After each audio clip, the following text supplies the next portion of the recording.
네, 오늘 말씀의 제목은 하나님께서 쓰시는 자라는 제목 가지고 하나님 말씀 선포하도록 하겠습니다.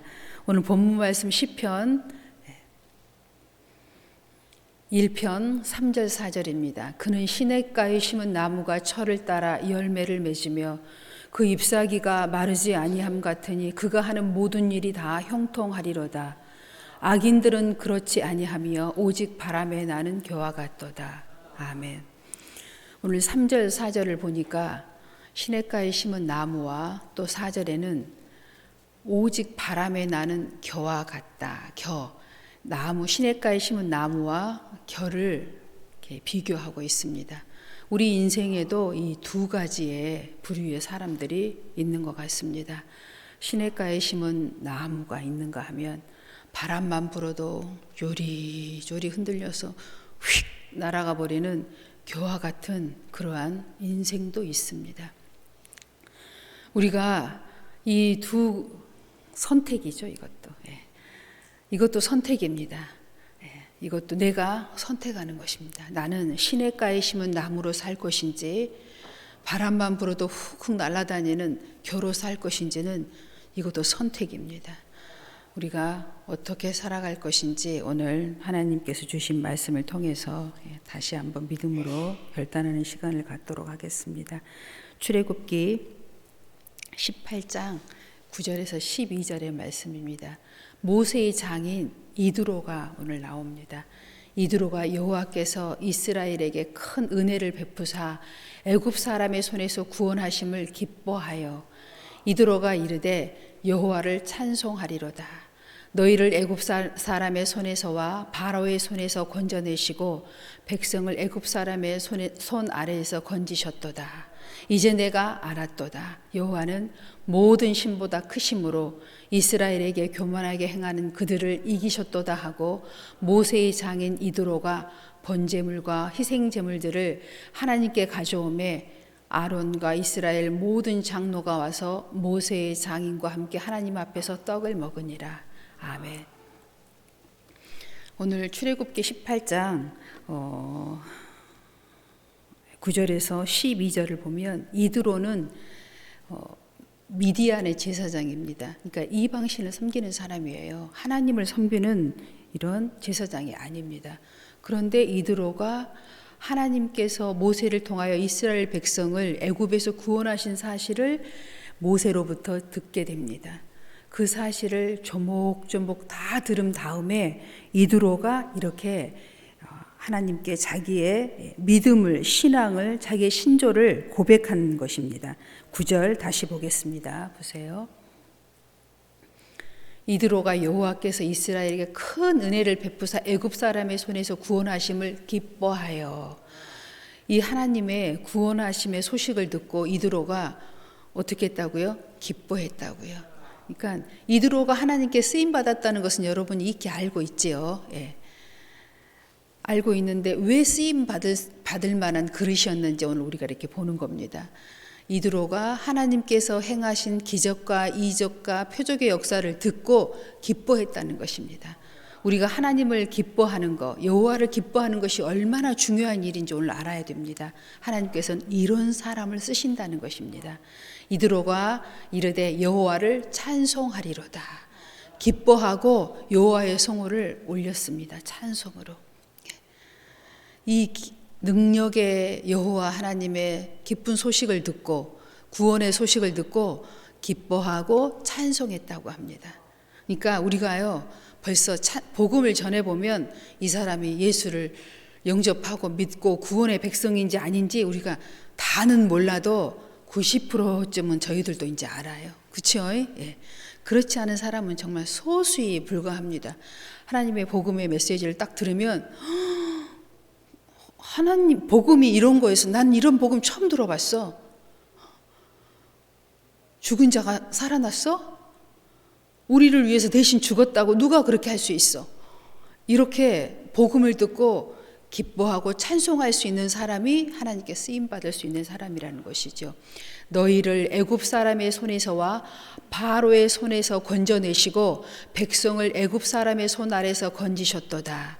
이제 내가 알았도다. 여호와는 모든 신보다 크심으로 이스라엘에게 교만하게 행하는 그들을 이기셨도다 하고 12절 모세의 장인 이드로가 번제물과 희생제물들을 하나님께 가져오매 아론과 이스라엘 모든 장로가 와서 모세의 장인과 함께 하나님 앞에서 떡을 먹으니라. 아멘. 12절에 보니까 한마디로 뭐 했다고요? 예배를 드렸다는 것입니다. 뭐예요? 하나님께 영광을 돌렸다는 것이죠. 이드로는 구원받은 백성입니다. 이 복음의 메시지를 듣고 이드로가 어떻게 크게 기뻐하고 찬양하며 예배드렸다는 것입니다. 번제를 하나님께 드렸자 예배드렸다는 말씀이에요. 그래서 우리가 이제 복음을 전해보면 대충 알지요. 또 그들의 모습을 보면 하나님을 잘 믿을 사람인지 아닌지 이제 우리가 어느 정도는 분별을 할 수가 있습니다. 오늘 이드로는 이방인의 제사장이었지만 이 복음의 메시지를 듣고 크게 기뻐하며 찬양하며 하나님께 예배하는 자로서 구원받은 백성이 되었습니다. 우리가 비록 이방인으로 태어났다 할지라도 복음을 듣고 기뻐하며 영접하는 자에게는 구원의 소식이 이처럼 있는 것입니다. 아무나 예배드리는 거 아닙니다. 구원받은 백성이 예배하는 것입니다. 우리가 오늘 교화 같은 사람을 한번 보려고 해요. 지금 우리가 당장에 우리가 보면은 저 사람이 구원받은 줄 알고 열매가 있을 것 같다고 생각했는데 교화 같은 사람도 성경에 많이 기록되어 있습니다. 모세의 아내 십보라를 보도록 하겠습니다. 출애굽기 4장입니다. 24절에서 26절. 모세가 길을 가다가 숙소에 있을 때 여호와께서 그를 만나사 그를 죽이려 하는지라. 하나님께서 모세를 죽이려고 합니다. 십보라가 돌칼을 가져다가 그들의 아들의 표피를 베어 그의 발에 갖다 대며 이르되 당신은 참으로 내게 피 남편이로다 하니 여호와께서 그를 놓아 주시니라. 그때 십보라가 피 남편이라 함은 할례 때문이었더라. 아멘. 모세는 하나님의 이제 명령을 받고 애굽으로 이스라엘 백성을 구원하러 가는 길입니다. 지팡이를 들고 그 가는 길에 숙소에 머물고 있을 때의 사건입니다. 이게 뭐예요? 모세의 아들들을 할례를 이제 하려고 하는데 이 십보라가 믿음이 없는 거예요. 이제 그때 하나님께서 크게 진노하십니다. 모세를 죽이려고 하십니다. 하나님의 계획은 모세는 율법의 상징입니다. 그가 율법을 지금 어기고 있잖아요. 할례를 하지 않은 거예요. 그 사실을 모세가 깨닫고 하나님의 음성을 듣고 깨닫고 지금 당장 할례하기를 원하는데 십보라가 말을 듣지 않는 거예요. 믿음이 없으니까. 그때 모세가 충분히 설명했겠죠. 억지로 할례를 시킵니다. 그래서 십보라는 남편 모세를 뭐라고 해요? 피남편이라고 표현합니다. 이건 좋은 뜻은 아니잖아요. 억울한 거예요. 자기 아들을 할례를 시키는 것이 피 흘리게 하는 것을 자기 입장에서 그게 싫은 거예요. 그래서 자기 남편 표현하기를 피남편이라고 표현합니다. 그래서 우리는요, 사실은 이제 뭘 알아야 되냐면, 저도 늘 그게 궁금했었어요. 모세 아들이 둘 있잖아요. 게르솜하고 엘리에셀. 근데 이 이후로 모세가 죽은 이후로 두 아들이 하나님께 쓰임 받았다. 그 자손들이 쓰임 받았다는 이야기가 없어요. 여러분도 성경을 읽으셨지만 그런 내용을 한 번도 찾아볼 길이 없어요. 모세의 아들들은 하나님께 쓰임 받지 못했습니다. 그 어미가 믿음으로 양육하지 못했어요. 그래서 쓰임 받지 못합니다. 그래서 우리는요, 예수를 믿노라 하면서 애쓰고 수고해야 합니다. 자녀들을 양육하는 데 있어서 반드시 그 율례와 규례와 복음으로써 하나님의 자녀들을 양육시켜야 돼요. 그냥 가만히 놔두면 양육이 안 됩니다. 오늘 이렇게 말씀을 통해서 우리가 볼 수가 있습니다. 하나님이 알아서 해주는 게 어디 있어요? 내가 양육해야 됩니다.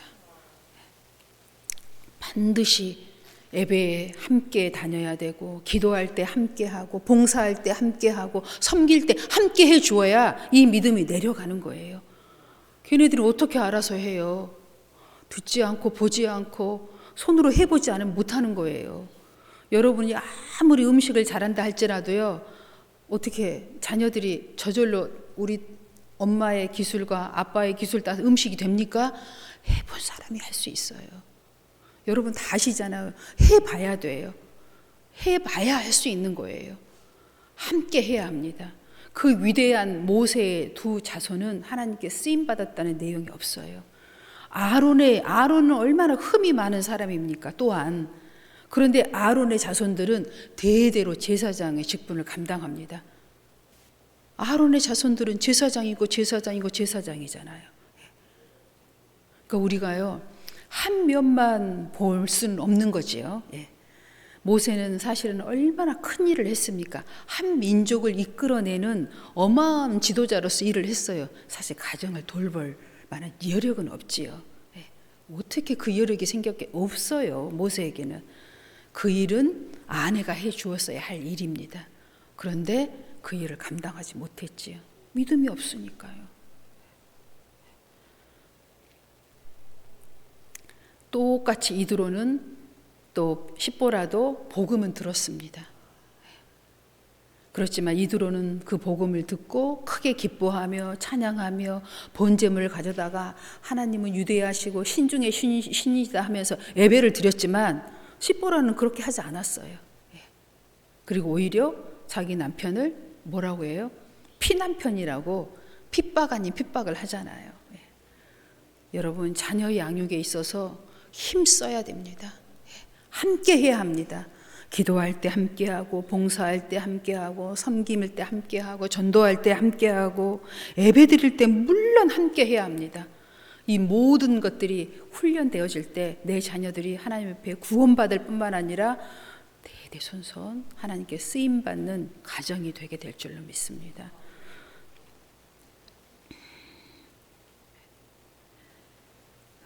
그 다음 말씀, 마지막 말씀입니다. 오늘 간단하게 하려고 간단하게 말씀 준비했습니다.